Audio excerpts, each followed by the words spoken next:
Hoy nos acompaña Carlos Medina, director del Observatorio Electoral Venezolano, para hablar sobre el desarrollo del simulacro electoral de este domingo en Venezuela como preparación logística para la elección presidencial del 28 de julio. Estamos a 27 días de esa gran jornada electoral. Carlos, buenos días, gracias por tu tiempo, bienvenido. Buenos días, Mayori, gracias a ti por la entrevista. El CNE ha hablado de que se cumplieron 3 objetivos fundamentales relacionados con el tiempo, la participación y además las conexiones. ¿Cómo han visto ustedes desde el Observatorio Electoral Venezolano este proceso, esta jornada? Bueno, creo que salió bastante bien el simulacro en general. Eh, Hubo una buena participación, salvo mucho activismo político alrededor de los centros, eh, personas haciendo propaganda electoral, movilizaciones. Creo que fue una buena jornada, no hubo muchas demoras en el proceso de votación y funcionó bastante bien el sistema automatizado de votación que quería probarse, ¿no? En este simulacro y además darle la oportunidad a los ciudadanos de familiarizarse con el proceso de votación, cómo funciona la máquina, el tarjetón, ubicar a sus candidatos. Creo que fue una muy buena jornada. Tuvo un tiempo estimado de participación, según asegura el CNE, de 38 a 42 segundos. ¿Fue tiempo suficiente? ¿Es fácil? ¿El proceso ha resultado amigable para los electores en este simulacro que se hizo el día de ayer? Efectivamente, tratamos de evaluar esa característica en el simulacro y recibimos reportes de que el proceso de votación como tal fue muy fácil, fue sencillo. En la máquina se puede hacer la selección de tu candidato fácilmente. Tienes que estar, sí, familiarizado con en dónde puedes votar por el candidato o la tarjeta de tu preferencia, pero en general el proceso funcionó bastante bien. Sí tuvimos reportes de que de varios ciudadanos, eh, tenían dificultad de entender propiamente cómo era el proceso de selección de un candidato por error, por ejemplo, y después tener que deseleccionar ese candidato para volver a seleccionarlo. Y aquí aprovecho para hacer esta explicación. Cuando tú vas a la máquina de votación, bueno, lo primero que tienes que hacer es entregar tu cédula de identidad vigente o vencida, y cuando eso te lo meten, es tus datos de tu cédula en el dispositivo, en el captahuellas, ¿no? Que es el sistema de autenticación integrado, para verificar que tú votas efectivamente en la mesa en la que estás acudiendo. Se te verifica tu identidad y allí con el pulgar derecho, perdón, te validas en el captahuellas. Y allí la máquina hace el proceso de verificación para determinar que efectivamente tú eres tú y tú votas en ese centro de votación, en esa mesa. Luego pasas a la máquina de votación. Cuando llegas a la máquina de votación, te encuentras el tarjetón. Allí tú puedes seleccionar el candidato de tu preferencia, pero si tú por error seleccionas un candidato que no es, hay una flechita en el tarjetón, en la pantalla grande, donde tú le das atrás para poder volver a seleccionar un nuevo candidato, si el que seleccionaste antes lo hiciste por error.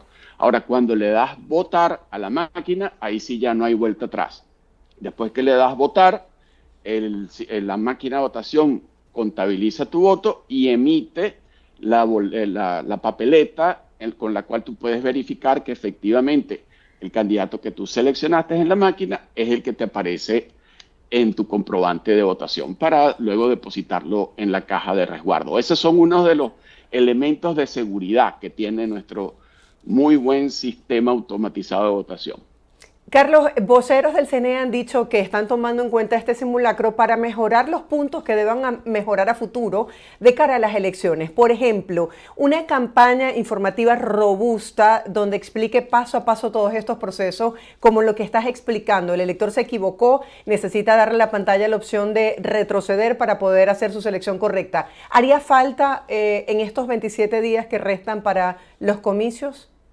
Definitivamente. Estoy totalmente de acuerdo contigo, Marjorie, en ese punto y en otros, porque yo creo que el principal elemento de difusión es el tarjetón electoral, ¿no? Para que los ciudadanos puedan conocer cómo luce el tarjetón en la máquina de votación. Y allí el CNE pudiera hacer una campaña masiva muy amplia para incorporar a la mayor cantidad de ciudadanos a que conozca el tarjetón, motivarlos a que participen en las elecciones, como lo ha hecho el CNE en el pasado. También otro elemento importante que creo que debe destacarse en las campañas del Consejo Nacional Electoral es el secreto del voto. Las máquinas de votación están diseñadas para garantizar el secreto del voto, que nadie sabe por quién votas. Alguien puede saber si tú votaste o no votaste, porque te vieron en el centro de votación, porque pasaste a hacer, hiciste la cola, te paraste frente a la mesa, votaste y alguien puede saber que tú efectivamente fuiste a votar. Pero lo que no puede saber nadie, solamente tú, es por quién votaste, a menos que tengas a alguien detrás que esté viendo cómo estás seleccionando tú al candidato. Claro. Y eso es otra labor importante que deben cumplir los miembros de mesa, garantizar que el espacio que se le da al elector para votar sea libre de presiones, libre de que se sienta seguro de que pueda ejercer su voto en total libertad y seguridad. Vamos a profundizar sobre esto. Cuando el elector se justifica que tenga una asistencia, un acompañante ese día. Ok, buena pregunta porque hay un procedimiento para a realizar el voto asistido, que es lo que conocemos como voto asistido.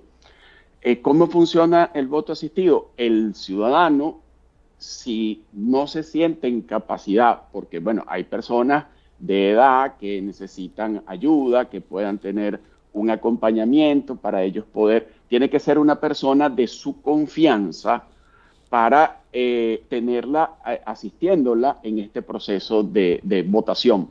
Pero las personas que hacen ese acompañamiento deben también cumplir un requisito. Una persona que acompañe a un votante a votar no puede acompañar a nadie más. Okay. Y esto es otro de los procedimientos que deben establecerse y allí, por eso es que es muy importante la presencia de los miembros de mesa sorteados, que estos miembros de mesa que han sido sorteados cumplan con esta labor de brindarle a los ciudadanos el ambiente necesario para poder votar y que su voto sea efectivamente secreto. Esa es la clave. Claro, y que se haga valer que sea un familiar, un amigo, un vecino, alguien de confianza y no que esté relacionado, por ejemplo, a militantes de partidos políticos. En el caso de los centros habilitados para este simulacro del día de ayer, en correspondencia o en comparación con otros procesos electorales, ¿qué te ha parecido el número? ¿Ha sido verdaderamente representativo? Sí, yo creo que fue un buen número de centros de votación. Se habilitaron 1.174 centros de votación y 3.000 máquinas. Este simulacro creo que tuvo presencia además en casi todo el país. Hubo una buena distribución de las máquinas de votación desde el punto de vista geográfico. Esto de acercar el simulacro a distintos puntos de que todos los ciudadanos puedan acceder a él con relativa facilidad, ¿no? Uh -huh. Eh, en ese sentido, yo creo que las máquinas funcionaron bastante bien. No se observaron retrasos significativos. Sí hubo algunos retrasos. En muchos de ellos no se pudieron establecer las causas, pero se reportaron algunas fallas eléctricas que retardaron el inicio del proceso de votación. Sí había mucha cola. De hecho, en casi el 45% de nuestros observadores observó el centro que estaba observando durante el proceso del simulacro. Habían colas de 40 o más personas. Esto habla de una buena participación. Ahora, el tema de digamos, propaganda electoral alrededor de los centros, sí fue un lunar en este simulacro. ¿Por qué te lo digo? Casi el 85% de nuestros observadores vieron puntos oficialistas muy cercanos a los centros de votación, en donde se hacía control de asistencia de los ciudadanos al simulacro. Esta práctica que se ha normalizado de alguna forma en el país es una práctica muy negativa. El CNE dispone en su manual de funcionamiento de mesas que no debe haber ningún punto de estos tipos a menos de 200 metros de distancia de los centros de votación. Y lamentablemente esto no se cumplió. De hecho, en muchos casos, estos puntos partidistas estaban ubicados al frente del centro de votación, al lado muy cerca del proceso. Y además se observó mucha propaganda electoral alrededor de los centros, cosa que esperemos para la fecha, para el 28 de julio, para la jornada electoral, estas prácticas no se repitan. Porque, Carlos, ajá, díganme. Sí, según tu experiencia, ¿cómo crees tú que puede influir, por ejemplo, el hecho de que esté un punto político electoral haciendo campaña allí muy cerca del centro de votación en la intención de voto de ese ciudadano? ¿Crees que las personas se puedan llegar a sentir intimidadas? La decisión que toma el Consejo Nacional Electoral de suspender la campaña unos días antes de las elecciones y que durante la jornada electoral esté prohibido terminantemente hacer proselitismo político, apunta en esa dirección que tú manifiestas, Marjorie. No debe haber, en ese día ya los electores deben ir libremente a votar por el candidato de su preferencia. Ya el tiempo de campaña, el tiempo de promoción de las distintas opciones políticas para convencer a los electores pasó. El día de la jornada electoral se debe respetar que el elector vaya a votar libremente, y esa es la razón principal por la cual se toman estas decisiones de suspender la campaña días antes y que el día de la jornada electoral precisamente no haya ningún tipo de movimientos de este tipo, y estos puntos partidistas forman parte de esa organización que tienen algunas organizaciones con fines políticos para llevar el control de asistencia de sus simpatizantes. Claro, y reiterar lo que tú decías, que el voto es secreto para que los ciudadanos pues lo recuerden y lo tengan claro. Vamos a hablar un poco acerca de las conexiones, que el CNE decía que esto era uno de los puntos que se había podido cubrir en lo que significa este simulacro. ¿Cómo fue la transmisión de datos y cómo se comportó como tal el sistema?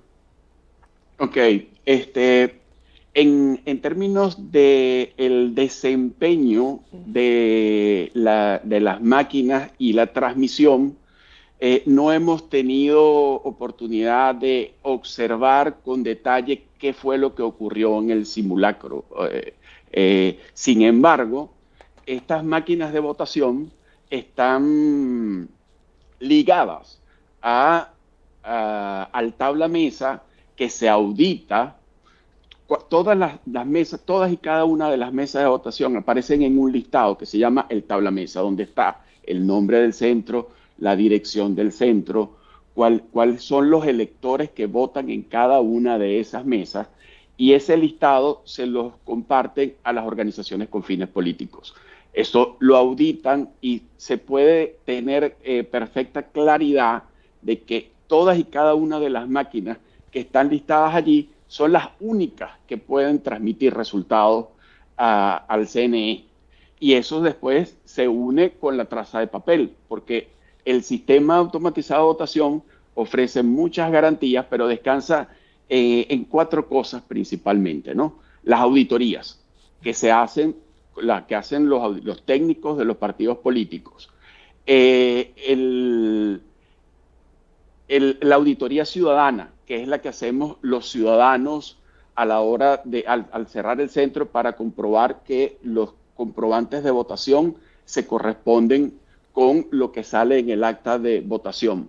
Esa transmisión de resultados que garantiza que lo que sale de la máquina es efectivamente lo que llega al CNE, y finalmente esa publicación de los resultados mesa por mesa, para que nosotros los ciudadanos podamos determinar, porque cada vez que un ciudadano vota, agarra un comprobante. Ese comprobante verifica que su voto se corresponde con el que seleccionó en la máquina, lo deposita en la caja de resguardo. Si nosotros revisamos la caja de resguardo y comparamos las papeletas con el acta de votación, podemos ver que hay una perfecta match entre lo que salieron en los comprobantes de votación y el acta de votación.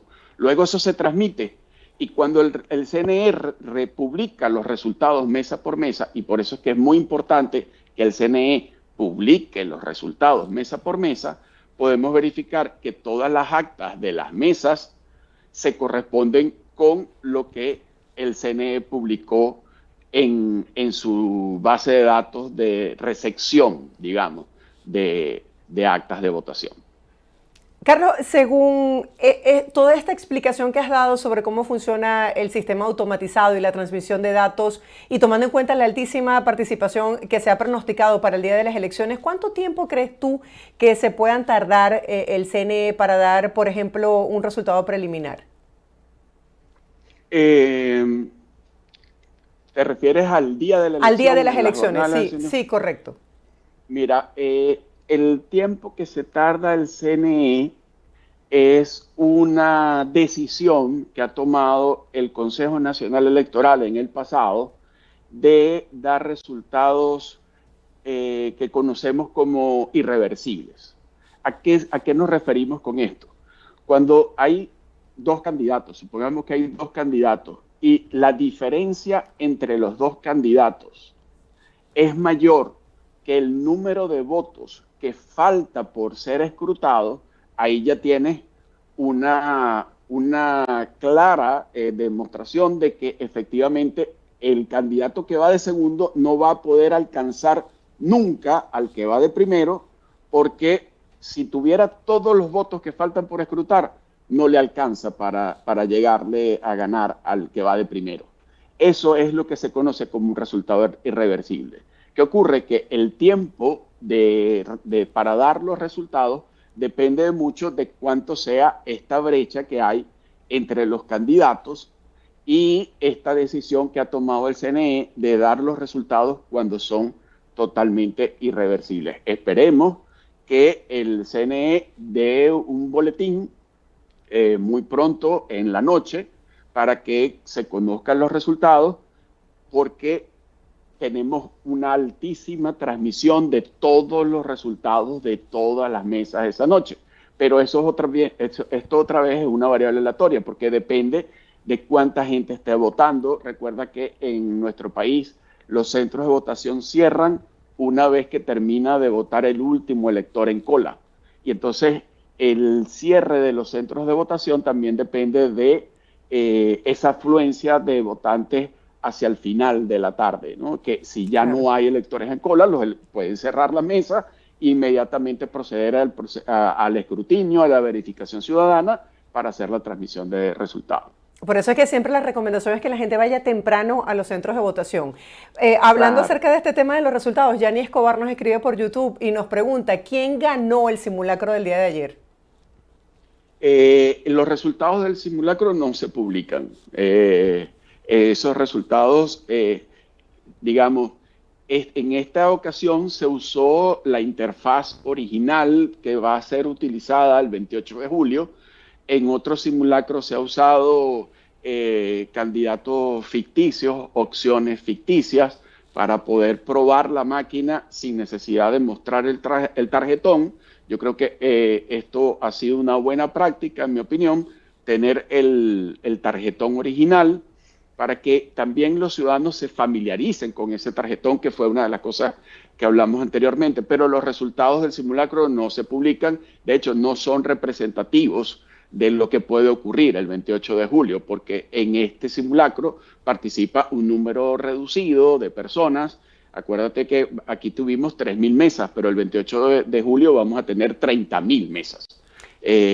Y esto es solo para probar el sistema automatizado de votación y que los electores se familiaricen con el tarjetón. Claro, porque lo importante es el proceso y no los resultados electorales en este momento. Gracias por tomarte el tiempo para explicarlo. Carlos, vamos a hablar acerca de quiénes se acercaron al simulacro del día de ayer. Habían personas de la tercera edad, por ejemplo, jóvenes. Hablemos un poco acerca de esto.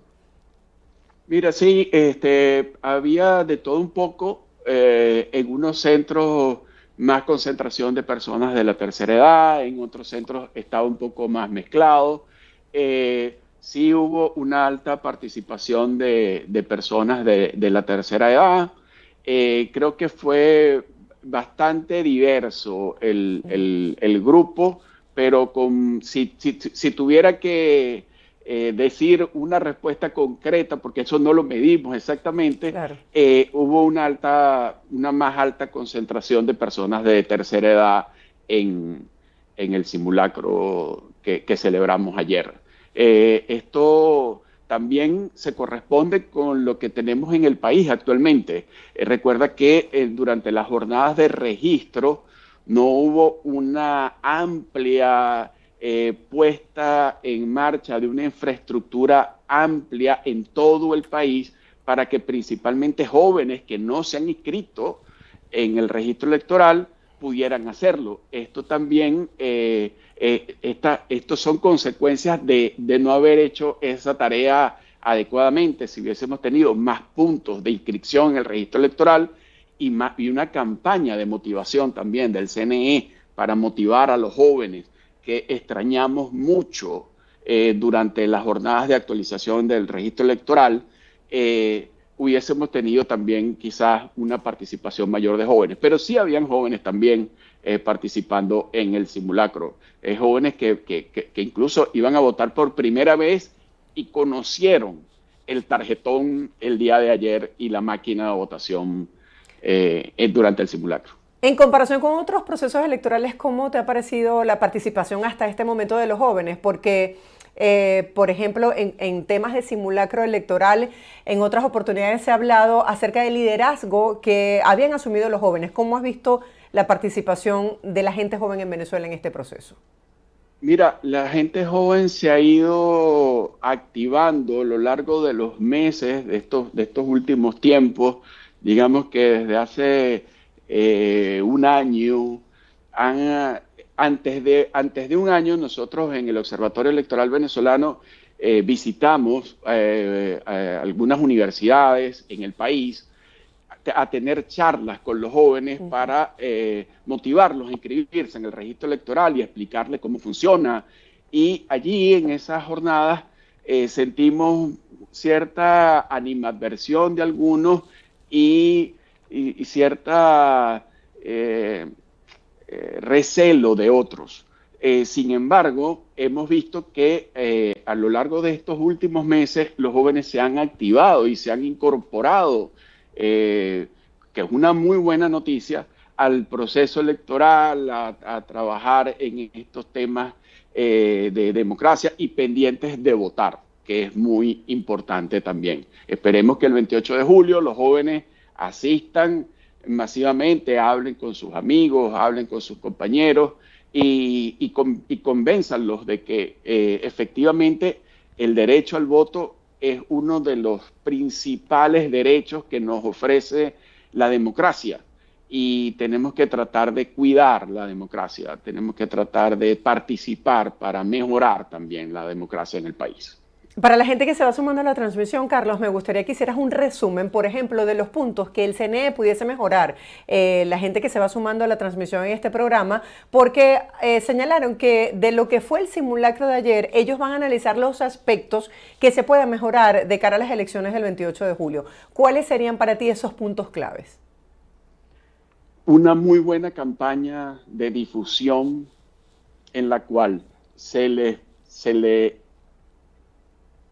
pida a los ciudadanos que se revisen primero en el registro electoral, que vayan a la página web del CNE, metan su número de cédula y vean que efectivamente votan en el centro en el que ustedes creen que van a votar, y si fueron seleccionados miembros de mesa, que acudan a hacer los talleres para acreditarse como miembros de mesa. Es una pieza fundamental de la integridad del voto en Venezuela. El miembro de mesa es muy importante. Eso es una campaña. La otra, la del secreto del voto, que el voto es secreto, que el voto nadie puede saber por quién votaste. Pueden saber si fuiste a votar o no, pero no pueden saber por quién votaste. Una tercera campaña donde se le informe a los miembros, a las organizaciones con fines políticos, que está prohibido terminantemente hacer campaña, proselitismo político el día de la jornada electoral. Cuando se termine la campaña electoral no debe haber presencia de campaña electoral, y este tema de los puntos rojos, puntos azules, puntos tricolores, puntos partidistas en general, que no deben funcionar el día de la jornada electoral alrededor de los centros, y que tienen que estar, si están, ojalá que no estén, porque no es una práctica sana, pero Claro, ni si ética. están, deben estar a por lo menos 200 metros de distancia del centro de votación. Carlos, y en caso de que estén, ¿cuál sería, por ejemplo, la sanción que se le establecería a esas personas que hagan proselitismo político? Bueno, allí tenemos un inconveniente, porque la capacidad sancionatoria del CNE es reducida y a destiempo, pero eso ya tiene una implicación, unas consecuencias, y la sanción viene es posterior por el tiempo burocrático que se lleva el procesamiento de estas situaciones. Lamentablemente el CNE no tiene muchas capacidades para hacer esto oportunamente, y esto es una de las oportunidades de mejoras que tenemos en nuestros procesos electorales, y una de las recomendaciones que también hizo la misión de observación de la Unión Europea cuando vino en el 2021. Justamente el 4 de julio lo ha anunciado el candidato de la Plataforma Unitaria Inician en Caracas y por supuesto en el resto del país, lo que han denominado esta caravana, que coincide justamente con el inicio de la campaña electoral de manera oficial. ¿Cómo has visto las movilizaciones de un lado y otro ya cuando quedan 27 días para las elecciones? Mira, si bien la campaña electoral comienza el 4 de julio, formalmente, el país estamos en campaña desde hace mucho tiempo. Hemos observado distintos actos proselitistas desde hace mucho tiempo en lo que se ha denominado en Venezuela la precampaña. Pero este lazo, estas acciones no se corresponden con lo que establece la norma, con lo que establece la ley. También debo decir que es que el lapso de campaña fijado por el CNE es muy corto, y entonces eso también pone en una situación difícil a los actores políticos, porque si esperan al 4 de julio para empezar a vender sus promesas electorales o sus proyectos políticos, sería muy tarde para que todos los ciudadanos le llegue ese mensaje durante la campaña. Pero hemos tenido una campaña muy activa, muy sui generis.